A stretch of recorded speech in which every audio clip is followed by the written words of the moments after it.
దెయ్యాలు రాత్రిపూటే ఎందుకు కనపడతాయి? మరి నిజంగానే రాత్రిపూట దెయ్యాలు కనిపిస్తాయా?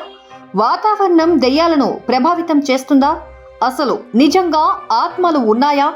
ఈ వివరాలు తెలుసుకోవాలంటే వీడియో చివరి వరకు చూడండి. హారర్ స్టోరీస్ అంటే చాలా మందికి ఇష్టం ఉంటుంది. దెయ్యం గురించి చెప్తే చాలు భయపడుకుంటూనే చాలా ఇంట్రెస్ట్గా వింటుంటారు.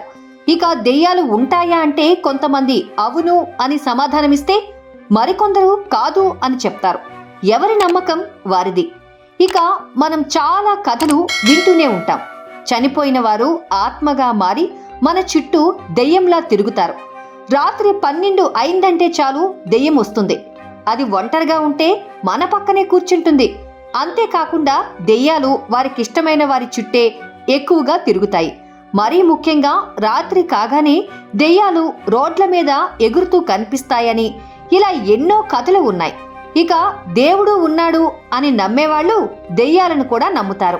ఇప్పటి వరకు చాలా మంది దెయ్యాలను తమ కళ్ళారా చూశామని కూడా చెబుతూ ఉంటారు. కానీ ఎవరు చెప్పినా దెయ్యాలు ఆత్మలను రాత్రిపూట మాత్రమే చూసాం అని చెబుతూ ఉంటారు. దెయ్యాలపై అధ్యయనం చేసిన నిపుణులు దెయ్యాల గురించి షాకింగ్ విషయాలను వెల్లడించారు.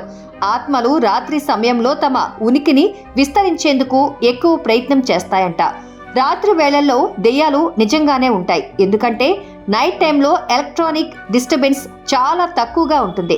పగటిపూట ఎక్కువ ఎలక్ట్రానిక్ అడ్డంకులు రాక్షసుల శక్తిని భంగపరుస్తాయి. అందువల్ల రాత్రి సమయంలోనే దెయ్యాలు యాక్టివ్గా ఉంటాయట. అంతేకాకుండా వీటికి వెలుతురు అంటే చాలా భయం. అలాగే ఎవరైనా రాత్రి సమయంలో ఏదో ఒక విషయం గురించి ఎక్కువగా ఆలోచిస్తుంటారు. అంతేకాకుండా తమకు చాలా దగ్గరైన వ్యక్తి చనిపోతే తన గురించే ఆలోచిస్తారు. ఆ సమయంలో వారు ఎక్కువగా ఆందోళనకు గురవుతారు. తమ చుట్టూ ఏదో జరుగుతున్నట్లు, తన వద్దకు ఎవరో వచ్చినట్లు అనిపిస్తుంటుంది. అయితే అలాంటి సమయంలో మీరు ప్రశాంతంగా ఉండటం వలన దెయ్యాన్ని చూడొచ్చు అంటున్నారు. ఇక శీతాకాలమైన వేసవైన దెయ్యాల ప్రవర్తన తీరు మారదు. దాని ప్రవర్తన ఎప్పుడూ ఒకేలా ఉంటుంది. చాలాసార్లు ఒక వ్యక్తి మనసులో ఎక్కడో ఒక చోట ప్రతికూల భావన ఉంటుంది. అటువంటి పరిస్థితిలో మనస్సులో అనేక రకాల ఆందోళనలు మొదలవుతాయి. అవన్నీ మానసిక స్థితిని పూర్తిగా ప్రభావితం చేస్తాయి. మీరు ఎంత భయపడుతున్నారో దెయ్యాలు అంతగా వెంటాడుతున్నట్లు అనిపిస్తుంది.